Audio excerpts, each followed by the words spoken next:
अस्सलाम वालेकुम, मैं हूं आपका मेज़बान अदनान हैदर। आज इमरान खान साहब ने गुजरांवाला में भी बहुत बड़ा जलसा किया और उसके अलावा मुख्तलिफ पाकिस्तान तहरीक इंसाफ के कारकुनान ने पाकिस्तान के 35 मुख्तलिफ जगहों पर मुख्तलिफ शहरों में उनसे इजहार यकजहती के लिए वो इकट्ठे भी हुए। ये उसी मुल्क में है जहाँ तकरीबन 4 करोड़ आवाम सैलाब से मुतासर है। 2 करोड़ आवाम सैलाब में बह चुकी है।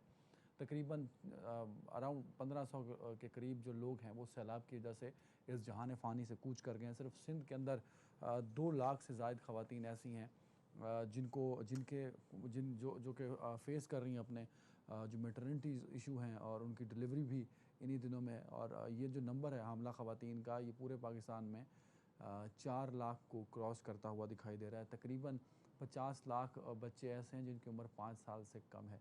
इसी मुल्क में इतनी बड़ी सियासी एक्टिविटी पाकिस्तान की सबसे बड़ी पॉलिटिकल पार्टी करती हुई दिखाई दे रही है।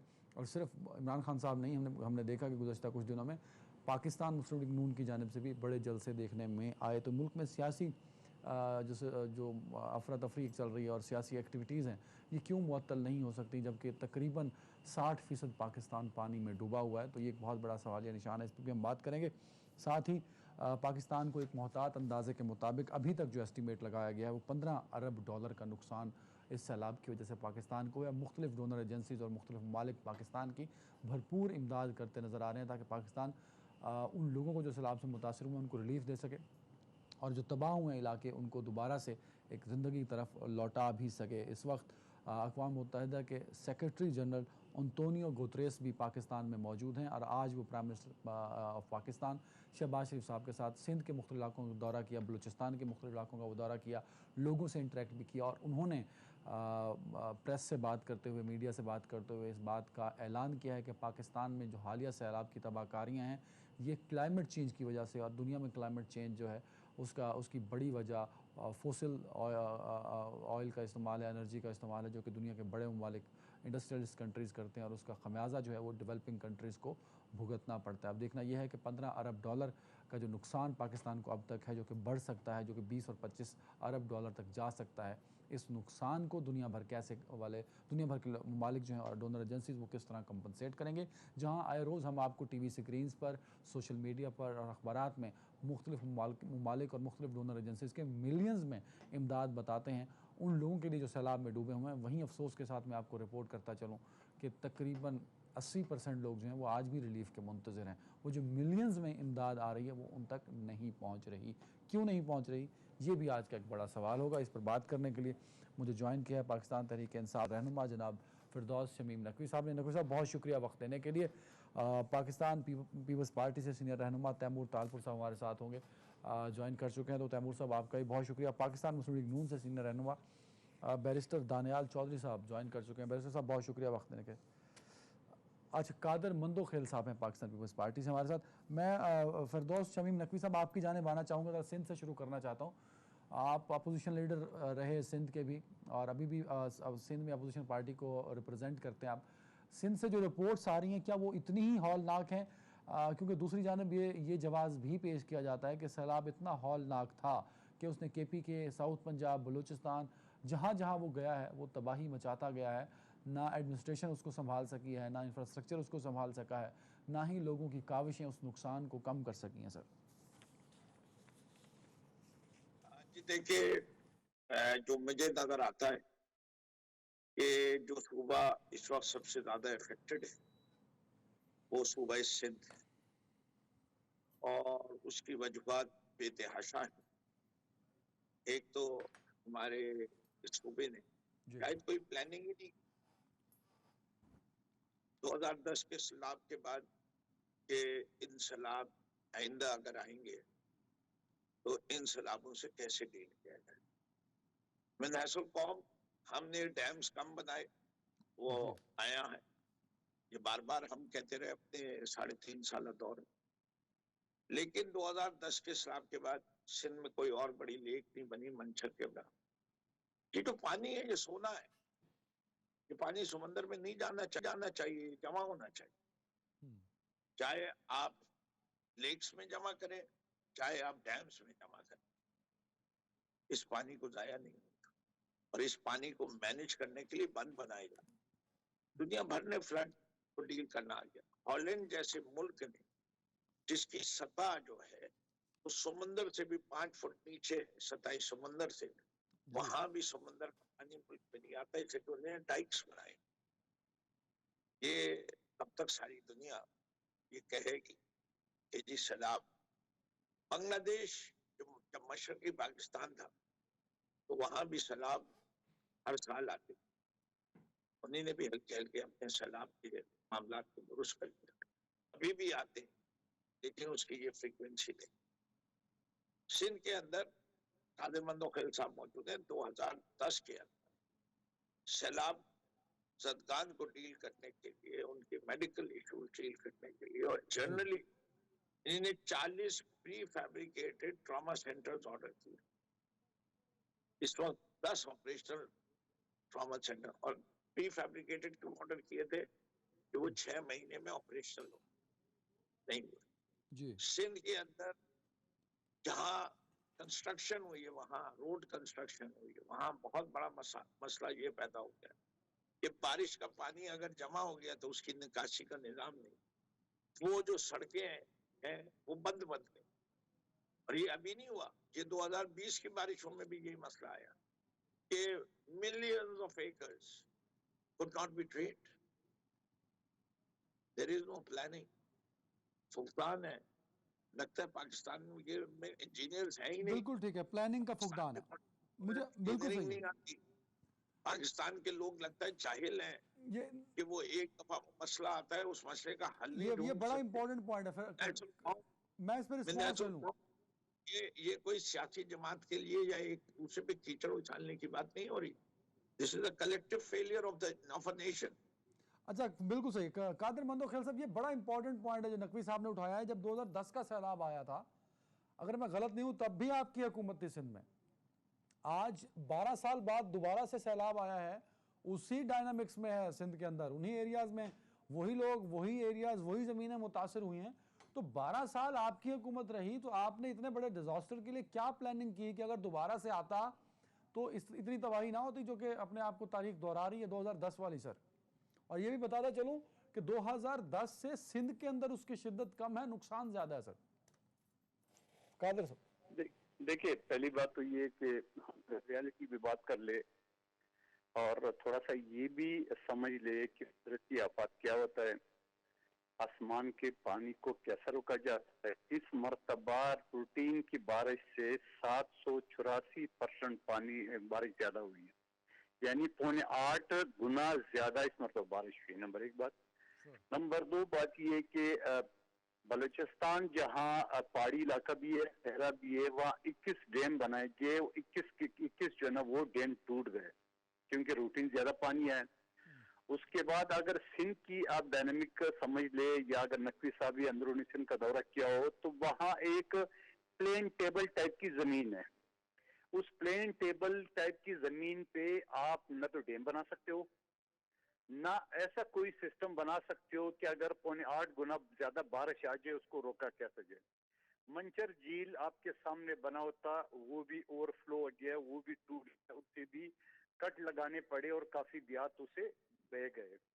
तो आप मुझे एक बात बता दे कि एक प्लेन जमीन जहां पहाड़ी इलाके में तो डैम बनाया जा सकता है, आप प्लेन जमीन में जहां पहले से सेम तौर की जमीनें ज्यादा हो तो वहां कादिर साहब एक चीज ऐड कर रहे हैं, जो जिसका हवाला अभी वो नकवी साहब दे रहे थे ना, नेदरलैंड्स का सर। नेदरलैंड एक तो सतह समुद्र से वाकई नीचे है और वहां एवरेजली 1000 मिलीमीटर तक की बारिश आती है सर।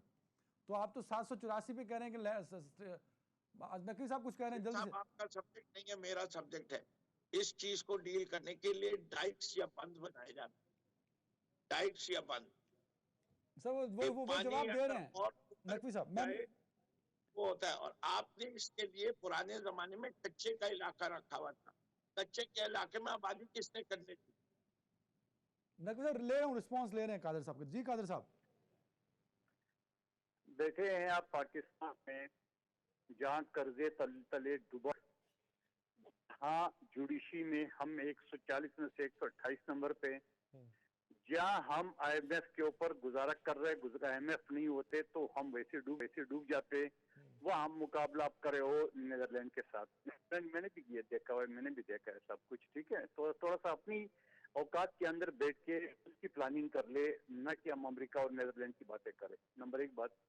दूसरी बात ये कि ये सारी चीजों के साथ साथ अभी हेलीकॉप्टर से, जहाज से आपके टीवी चैनल दिखा रहे हैं, जहां आपकी नजर जाती है वहां पानी होता है। अगर आपकी वीडियोज हैं, नजर से गुजरी हो, जहां जो बड़े बस है और कंटेनर है वो डूब चुके हैं, 3 फुट या 2-3 इंच वो नजर आ रहे हैं, तो आप अंदाजा लगाओ कि 15-20 फुट पानी खड़ा है। जहाँ हाईवे नाम के नजर, एक बोर्ड नजर आ रहा है जिसे पता चलता है यहाँ कोई हाईवे गुजरता था। तो मेरे पास ऐसी सूरत हाल में, जो मैं 7:45 कादर गुना साहब, बता रहा हूँ, कादर आप साहब, कौन से वेरी राइट रोकथाम करेंगे? सर। सुन सर, ले। Very right. मेरा सवाल यही है कि 2010 में भी तो ऐसा ही सैलाब आया था ना, उसके बाद आपकी गवर्नमेंट रही सर, आपकी गवर्नमेंट ने क्या एफर्ट्स किए, क्या रिसर्च किया कि इस प्लेन एरिया में सैलाब आते हैं उसको कैसे कंट्रोल किया जा सकेगा, कम से कम लोगों की जिंदगियां महफूज रहें, उनके घर महफूज रह सकें सर, ऐसा कुछ तो हो सकता था। अगर आप बेवकूफ बनाने के लिए लोगों को डायलॉगबाजी करेंगे तो उसका मेरे पास कोई जवाब नहीं है। और अगर आप रियलिटी पे आएंगे और मैदान में बैठ के, आपका खैरपुर शहर मुकम्मल डूब चुका है। शहर की गुंजान आबादी में इंदू पाड़न में 4 मंजिला बिल्डिंग जमीन के अंदर धंस चुकी थी, आपकी मीडिया ने दिखाया। अब आप मुझे बताओ, ऐसी सूरत हाल में जहां दरिया सिंध के दोनों तरफ जो ना वो पूरे का पूरे डूब चुके हैं, जमीन इतनी पतली हो चुकी है कि उसमें बिल्डिंगें जमीन के अंदर धंस चुकी, वहां पर आप नीदरलैंड और अमेरिका की बातें कर रहे हैं, तो बोलने के लिए तो बहुत अच्छी बात है। और साथ साथ में इसके साथ दूसरी बात अगर कर लूं, 2010 में सैलाब स्वात में भी आया था, और स्वात में भी होटल बा के ले गए और फिर उसी जगह पे होटल बना लिए। वो भी जिम्मेदार नहीं थी हुकूमत, वो भी किसी ने परमिशन नहीं दी थी, वो किसने बनाए थे, ये भी एक सवाल निशान है। जहां मरी में आता बातें अगर मैं लगाना चाहूँ, मैं वो बातें नहीं कर रहा। जहां मरी में बर्फबारी, वहां जो लोग ठंड से मर गए, वहां भी किसी की हुकूमत थी, वहां भी इंतजामिया था, वहां भी आपके चैनल इसको कवर करे। तो मेरे भाई, सवाल ये कि कुदरती आफत इससे मुकाबला कोई नहीं कर सकता है, सर, क्योंकि आप अगर डैम बनाते हैं, बलूचिस्तान का मैं हवाला दूं, वहां 21 डैम बनाए गए, 21 के 21 बह गए। मेरा आबाई इलाका बलूचिस्तान है, ट्राइबल एरियाज हो, सर बिल्कुल वहां सर, बह फिर गए डैम। आपका उन पे भी मंजर कार्रवाई झील, होनी चाहिए आपका जिन्होंने डैम मंजर बनाए थे। झील टूट चुका है, आपका मंजर झील टूट चुका है, कट मारने बैरिस्टर पड़े साहब, इसमें। बैरिस्टर साहब, ओवर टू यू सर। आप आपका वफाक हर में डैम आपकी जो ना, हुकूमत है, एक पॉलिटिकल कंसेंसस की हम बात करते हैं, क्या शहबाज शरीफ साहब ने या आपकी गवर्नमेंट ने उस पर कोशिश की सर? और दूसरा, प्राइम मिनिस्टर बहुत इमदाद लेके आ रहे हैं लेकिन लोगों तक वो रिलीफ नहीं पहुंच पा रहा सर। अदनान साहब, पहले तो मैं जिस तरह नकवी साहब ने बात की कि किसी पार्टी के ऊपर तनकीद की बात नहीं है और ये कौमी मसला है और ये पाकिस्तान का बहुत बड़ा इशू है, तो इसलिए इस पर खुल के बोलूँगा। देखें, ये जो है जो कुदरती आफात हैं, ये तो अल्लाह ताला हमें इन सब को बचाए। आज 1/3 of the country is under water और अल्लाह ताला इनसे बचाए भी। और देखें, जिस बंदे की औलाद बह गई, जिसके मवेशी बह गए, जो उसके ज़रिए मुआश था, तो उसकी तो दुनिया ख़त्म है। जिसके 2 बच्चे थे और 1 बच्चा या 2 बच्चे बह गए, उसकी दुनिया ख़त्म है। जिसका घर था और वो बह गया, उसकी दुनिया ख़त्म है। उसको हमारी सियासत, इस बात, इन चीज़ों से कोई फ़र्क नहीं पड़ता। कब डैम बनाए थे, कब नहीं बनाए थे, क्यों नहीं बनाए थे, क्यों बनाए थे, कैसे किए थे, we have cross that stage. देखें, आप जो बात कर रहे हैं कि दुनिया पाकिस्तान को फ़ंड दे रही है और दुनिया देने के लिए तैयार है। देखिए, एक मैकेनाइज सिस्टम जो है वो अभी तक हम देखने से कासिर हैं, सूबों की तरफ से, तमाम सूबों की तरफ से और तमाम हुकूमती इदारों की तरफ से। मैं अपनी बात करता हूँ, हमारा अपना यूनानियन NGO खुद छोटा सा कुछ पैसे जमा किए और फिर करते करते बहुत ज़्यादा खुद भी दिए और बहुत बड़ी अमाउंट जमा हो गई और ख़ुद भी कुछ ज़्यादा दे दिए। तो मुझे लेकिन बताएं कि आज भी हम उनको भिजवा रहे हैं, KPK में हम भिजवा रहे हैं जहाँ तक हमारी पहुँच है। लेकिन क्या अभी तक कोई ऐसी कैंपेन लॉन्च हुई है कि जो बता रही है कि सिंध में इतने पैसे चाहिए उन घरों को रीबिल्ड करने के लिए और आप इस घर में या इस फैमिली को इस तरह अडॉप्ट कर लें, या KP में इस तरह टेंट्स दे के उनकी रिहैबिलिटेशन में 1 लाख रुपया पर फैमिली को आप अडॉप्ट कर लें या 1.5 लाख रुपया पर फैमिली को अडॉप्ट कर लें? आपकी सोच है कितने लोग निकलेंगे, कितने लोग निकल के उनकी मदद के लिए निकलेंगे? लेकिन जब आपका शोर डला हुआ है, हल्ला हल्ला हल्ला हो रहा है, समझ ही नहीं आ रहा किसकी तरफ जाएं। जो सिंध जाता है वो कहता है हो उधर से ज्यादा तबाही कहीं नहीं है, जो केपी जाता है वो कहता है उधर से ज्यादा तबाही नहीं है, जो बलोचिस्तान जाता है वो कहता है उधर से ज्यादा तबाही नहीं है। इसको एक चैनलाइज करें तरीकों को। हुकूमतें, 4 हुकूमतें बैठी हुई हैं मेरे समेत, पंजाब देखें, हम सिंध में पीडीएम की हुकूमत है, हम उनसे शुरू करें, वो बताएं तो सही यार इतने पैसे चाहिए एक फैमिली को रिहेबिलिटेट करने में, आप फैमिली वाइज अडॉप्ट करो। केपीके में बताएं कि चारसदा में है, जहां जहां डूबा हुआ है, सबात में बताएं कि देखिए बिजनेस के लॉसेस हम बाद में कवर करें, पहले जानी माली जो नुकसान हो रहे हैं, जिनके घर अभी आपको देखें, आपके ओवर पता नहीं कितनी खवातीन बर्थ दे रही हैं, आपकी डेंगू से इतने लोगों की डेथ हुई है। एंड आई वांट टू आपके चैनल के तवज्जुल से, हमारे एक बहुत प्यारे भाई इकरा यूनिवर्सिटी के ओनर भी उनैद लाखानी जो काम कर रहे थे सिंध में और इन इलाकों में, he died because of dengue, उनको वहां से डेंगू हो गया, वापस आई कुड नॉट रिकवर। तो पाकिस्तान की आवाम मदद करने के लिए तैयार है, मदद करना चाह रही है, no और हर बंदा अपने चीज पे, लेकिन चैनलाइज किया जाए तरीकों को, चैनलाइज किया जाए वेज को। मैं अपनी जमात के ऊपर भी तनकीद नहीं कर रहा, मैं किसी जमात के ऊपर भी नहीं कर रहा, लेकिन जब तक आप चैनलाइज नहीं करेंगे तो किस तरह चीजें उस पॉइंट, लोकल पॉइंट तक पहुंचेगी, उस बंदे तक कैसे पहुंचेगा जहां तक किसी का पता ही नहीं। और मैं आपको बात बताऊं कि एक ईमान होता है कि देखिए आपको जब आप वैसे ही किसी को जमा करा दो, पैसे दे दो, तो आपको सेल्फ सेटिस्फैक्शन भी नहीं होती।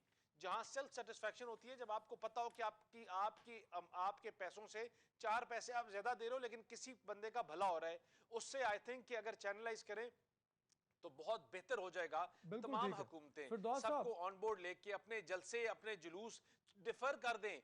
4 दिन कुछ नहीं होता, हम नारे और मुक्के दिखाना बंद कर दें, हम एक दूसरे को पिंडाल में बुलाने से और कहें अपने ताकत और मुक्के दिखाओ, उसको बंद कर दें। और आवाम के लिए, उन लोगों के लिए, दानियाल साहब की सजेशन है, क़यामत है यार, जिनका उनको रिहेबिलिटेट करें और उनको हेल्प करें सर, कि जल से सियासी एक्टिविटीज थोड़ी देर के रोक के, और ये बड़ी अच्छी बात कर रहे हैं। कई डोनर एजेंसीज तो अभी भी ढूंढ रही हैं कि क्या कोई मैकेनिज्म है पाकिस्तान में कि कहां कैसे इमदाद पहुंचानी है। हम अभी तक ये भी नहीं बता सके कि कहां कितना नुकसान है, कहां क्या जरूरत है। सर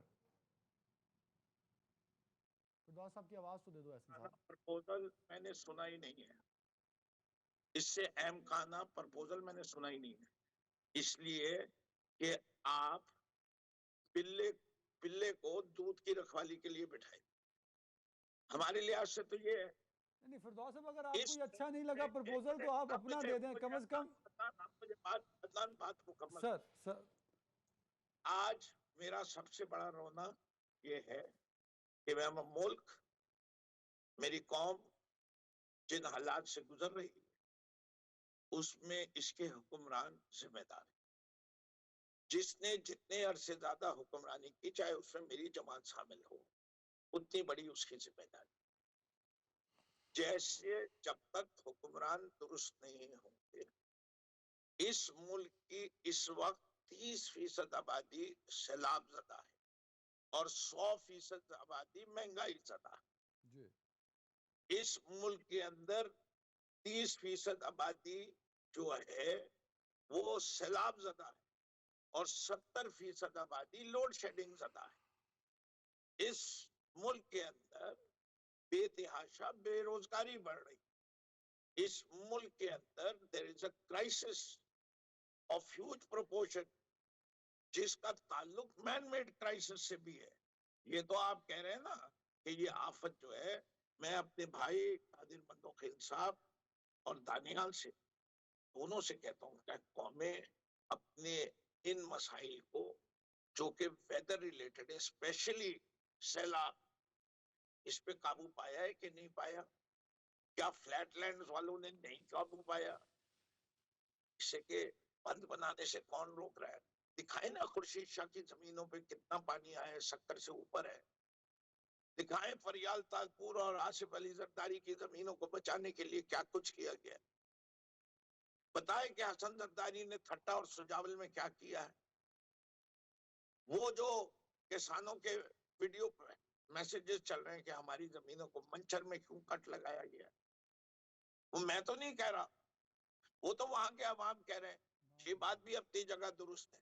ये फैसला गवर्नमेंट को अगर करना भी है तो इतने ट्रांसपेरेंट तरीके से करना चाहिए था कि 10 बड़े एक्सपर्ट कहते कि इसके अलावा इससे के ऐसे फैसले कब किए जाते। बड़ी आबादी को बचा लो, कम आबादी को इफेक्ट करा दो। मैं मानता हूं कि करने पड़ते हैं ऐसे फैसले, लेकिन एक्सपर्ट्स भी नहीं एग्री कर रहे इससे। तो क्या करेंगे हम? नेशनल कौम मध्यांती पे काम हो रहा है। अच्छा फिरदौस साहब, इसका मैं फायदा इसका रिस्पॉन्स लेता हूँ कादिर इसका साहब से। जो दानियाल भाई ने सजेशन दी है एक कलेक्टिव एफर्ट की सर।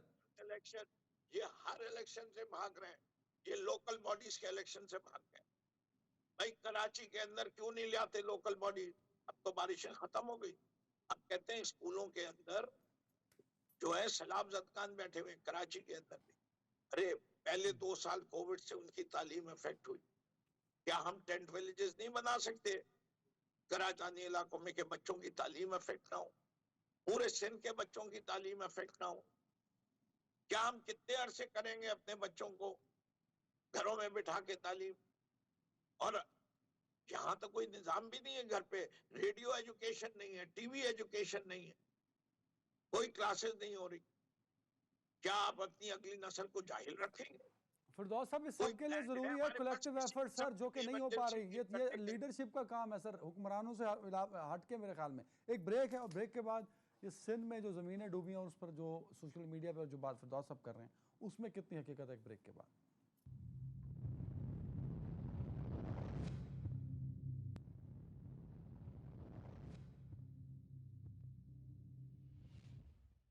वेलकम बैक कादिर साहब, हमें थोड़ी देर में ज्वाइन करते हैं, साथ हैं कादिर साहब? अच्छा, जैसे ही वो ज्वाइन करते हैं मैं ज़रा ये सिंध वाला इशू उनसे पूछता हूँ। दानियाल साहब, सर आपकी तरफ ये बड़ी अच्छी बात है कि हम एक कलेक्टिव एफर्ट करें और एक कंसेंसस बिल्ड करें, और there should be a mechanism as well. वफाकी हुकूमत इस हवाले से क्या कर रही है? क्या प्राइम मिनिस्टर ने ऑफर किया है? क्योंकि जब PAC बुलाया गया था सैलाब पे तो उस पर तहरीक इंसाफ को इन्वाइट नहीं किया गया था सर। देखिए अदनान साहब, हमने तमाम जमातों के वज़रा को, तमाम जमातों के चीफ मिनिस्टर्स को और उन सब को ऑन बोर्ड लिया है और उनको पैसा भी भिजवा रहे हैं, चीज़ें भी भिजवा रहे हैं, जो जो फेडरल गवर्नमेंट कर सकती है कर रही है।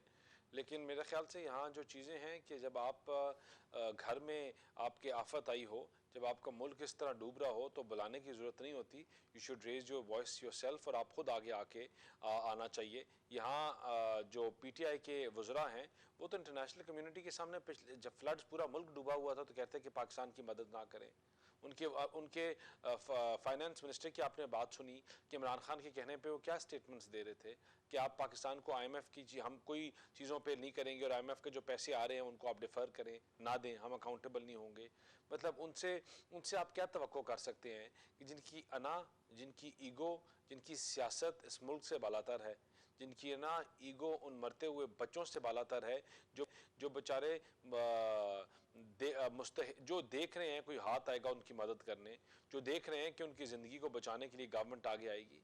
तो आई थिंक इट्स अनफॉर्चुनेट कि इनके वज़रा CNN और फॉक्स न्यूज़ पे बैठ के कह रहे हैं, आज भी कह रहे हैं कि मुझे बताएं कि आप कौन सा मुहिब वतन, कौन सा पाकिस्तान को चाहने वाला इस 1 रुपए को भी खाएगा या गलत लगाने की कोशिश चाहेगा। हर बंदे की ये कोशिश है, जो जिसके घर में स्वेटरें हैं वो स्वेटर दे रहा है, जिसके घर में खाना है वो खाना दे रहा है, जिसके पास पैसे हैं वो पैसे दे रहा है, हर बंदा।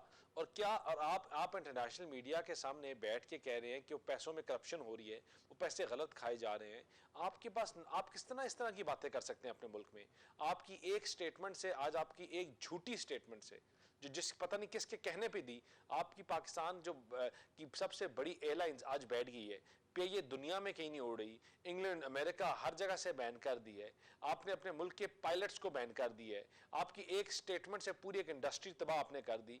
तो मुझे बताएं कि आप ये किसके एजेंडे पे चल रहे हैं कि आप कौम को जोड़ने के बजाय आप हर चीज़ में तफरीक लेके आते हैं, हर चीज़ में गाली गलोच बात के लेके आते हैं।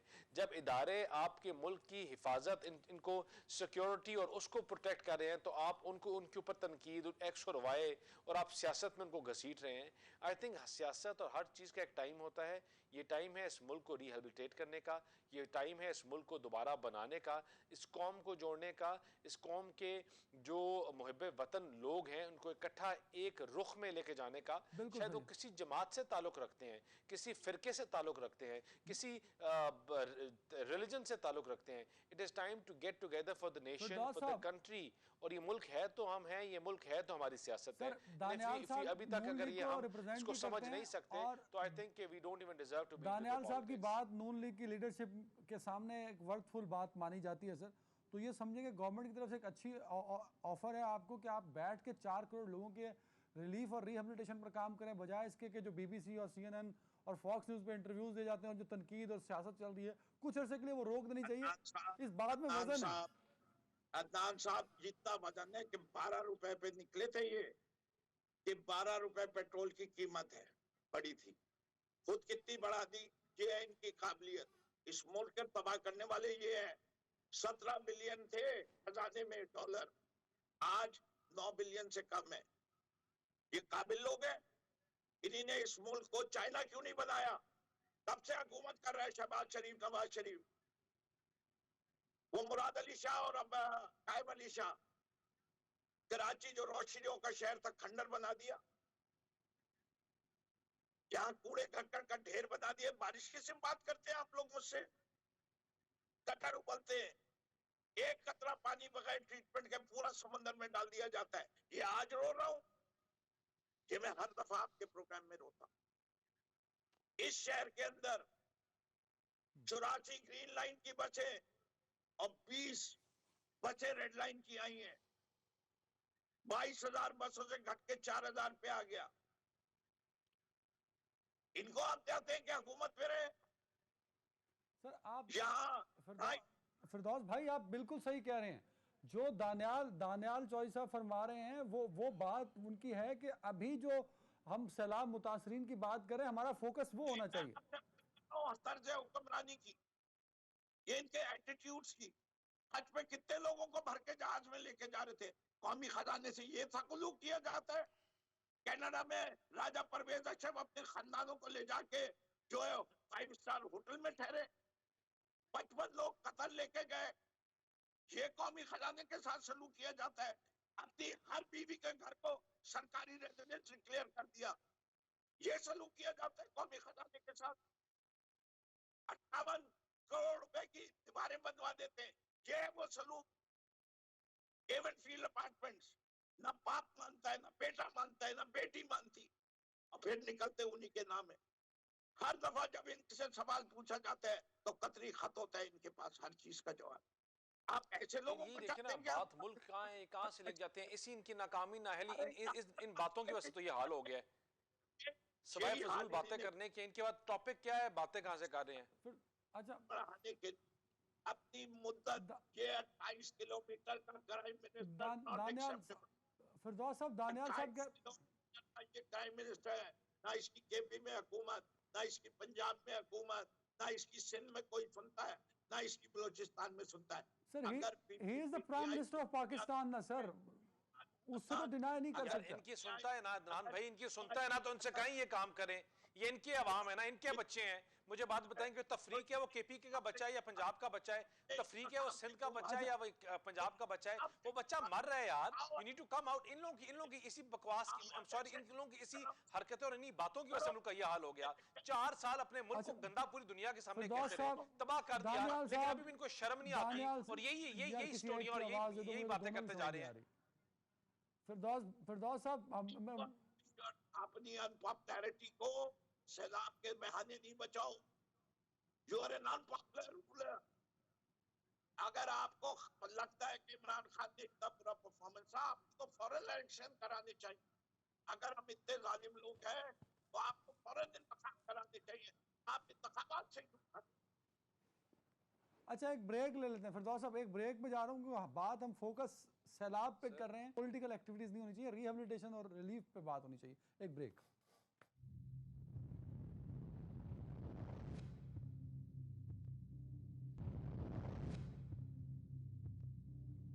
Welcome back.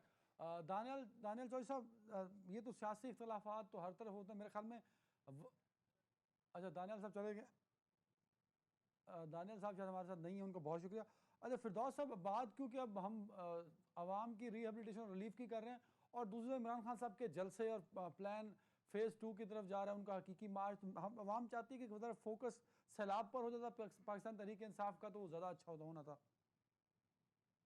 अच्छा कह दें कि फोकस भी जो है सियासत से हटा दे, बयानात देने बंद कर दें, रोज जो चार्जेस लगा रहे हैं वो लगाने बंद कर दें। रोज जो हमें, आपको पता है मेरे ऊपर FIR काटी गई इस्लामाबाद में कि मैंने वहां जाके दहशतगर्दी की, मैं तो कराची से निकला नहीं। मेरे ऊपर कराची में FIR काटी हुई है कि मैंने पुलिस की गाड़ी जलाई है। मेरे ऊपर एक तीसरी FIR काटी हुई है कि मैंने पुलिस वाले का हथियार छीने। ये सबकी इजाजत रहे? मैं रोज मुकदमों में फंसा हुआ हूँ। लीडर ऑफ दी अपोजिशन से 32 मुकदमों में फंसा हुआ है, उसको जेल में बंद रखा हुआ है। आप कहते हैं सियासत हम बंद करते हैं, ये हमारी ऐसी तैसी बेचते हैं? ये कौन सा मेयार है? ये कौन सा फैसला है कि जज के फैसले के ऊपर बोला नहीं जा सकता? क्या जज पैसे लेते नहीं है इस मुल्क में? क्या करप्शन नहीं है? लाओ मुझे कंटेम्प्ट ऑफ कोर्ट में। मैं कह रहा हूँ मैंने रिश्वत दी है जजों को, देखी है लोगों को रिश्वत देते हुए। That's a different point now, Firdaus साहब। I am saying we are being subjected to a physical torture, mental torture. हर किस्म का टॉर्चर से आप हमें गुजार रहे हैं। आपके पीछे कौन है? हुकूमत। तो राना सनाउल्लाह ने किया, उस वक्त उसको औरतों का ख्याल नहीं आया। लोगों के घरों में घुसे, उस वक्त ख्याल नहीं आया। बंद करें ना अपनी एक्टिविटीज। कहें कि हमसे ये नहीं है, 5 महीने। एक तरफ अब पूरी कोशिश हो रही है -1 के ऊपर। नहीं -1 आप कह रहे हैं सर, कौन चाहता है -1? फिरदौस साहब, कौन चाहता है -1? As a single political leader, no one has collected as much money as Imran Khan has done. हमने पहले भी टेलीफोन किया था, कल भी करेंगे। हम एज अ पार्टी भी कंट्रीब्यूट कर रहे हैं। हमारी गवर्नमेंट है पंजाब में और KP में, इंशाल्लाह लोगों का पूरा ख्याल रखें और कर रहे हैं। वहां से इतना रोना नहीं आ रहा, आ रहे हैं। आफत वहां भी आई है, नौरा शहरा शहर बन गया। अगर उसमें वो कोर्ट केस नहीं था तो बंद। बिल्कुल सही। अच्छा फिरदौस साहब, टाइम कम है, 2 सवाल है सर। -1 कौन चाहता है, और -1 का मतलब क्या इमरान खान साहब को नाअहल करना है सर? जी यही मतलब है, और कुछ नहीं है। ये जो तलवार लटकाई गई है ना, ये इसीलिए लटकाई जा रही। और हर बड़े फैसले के इस मुल्क में वो लोग हैं जिनका जिक्र खान साहब करते हैं। हम इदारों की इज्जत करते हैं, हम उनके सरबराहों करें। मुझे अगर कोई कहेगा कि पाकिस्तान के आइन के साथ जो आदमी का, उसको मैं हीरो मानती हूँ, माजी के या मुस्तकबिल के। मेरे लिए पाकिस्तान सबसे अव्वल, पाकिस्तान का आइन अव्वल। अगर वो शख्सियत जिन्होंने पाकिस्तान के आइन के साथ खिलवाड़ किया है, उनके बारे में अगर कोई कहता है, मैं पब्लिक टीवी पे बैठे हुए कह रहा हूं, I am willing to go to the gallows, but I will not respect them. अगर यही हमारी अदालतें फैसला देंगी कि मैं ऐसे शख्स को जिसने abrogation of constitution of Pakistan किया है, उसको मैंने बुरा कहा है, मुझे नाम लेने की जरूरत नहीं है। बच्चे को पता है कि किस किस ने एब्रोगेट किया है कॉन्स्टिट्यूशन का। इस पे मुझे सजा देना चाहते हो तो I will go to the gallows, I have no problem, let the nation decide. इससे कि हर रेवोल्यूशन जो है खून मांगती है। अगर इनको हमारी शहादत चाहिए, हम अपनी कौम बनाने के लिए, खुददार कौम बनाने के लिए, हकीकी आजादी के लिए, गुलामी से आजादी के लिए, अगर मेरी जान जाएगी तो जाए। ना हम डरने वाले, ना बिकने वाले, ना झुकने वाले। ये सैलाब तो छोटी आफत है। सर वेरी राइट फिरदौस शमीम नकवी साहब, लोग कहते हैं कि अनकंडीशनल अपॉलॉजी कर लेते खान साहब तो कुछ नहीं होना था, ये मामला यहाँ तक जाना नहीं था। किस बात की apology? What apology? What did he say? He said, I will pursue you people. I'll not let you off the hook.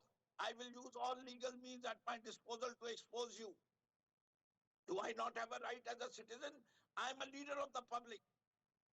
Why should I take this? You cannot blame on a sitting judge, sir. अरे आप छोड़िए खलीफत उल वक्त, काजी उल वक्त, आप दिखा दीजिए इस्लामी शरीयत में किसने इनको प्रोटेक्शन दिया। कुरान ने कब कहा है मेरे लिए एक ही आईन है, वो है कुरान का आईन। अगर कोई साबित कर दे कि कुरान में काजी उल वक्त को ये प्रोटेक्शन दी गई है, सर तो you are very right, but Khan साहब को अकाउंटेबल किया गया है as per constitution of Pakistan, contempt of court sir. जी मैं कह रहा हूं आई पर्सनली चैलेंज के जजेस के कंटेम्प्ट कोई चीज नहीं है। इस्लामी आइन में जाके जाऊंगा, इस्लामिक आइडियोलॉजी काउंसिल फैसला करे। सर टाइम खत्म हो गया। फिरदौस शमीम नकवी साहब बहुत शुक्रिया आपका। नाजरीन ख्याल रखिएगा, अल्लाह हाफिज।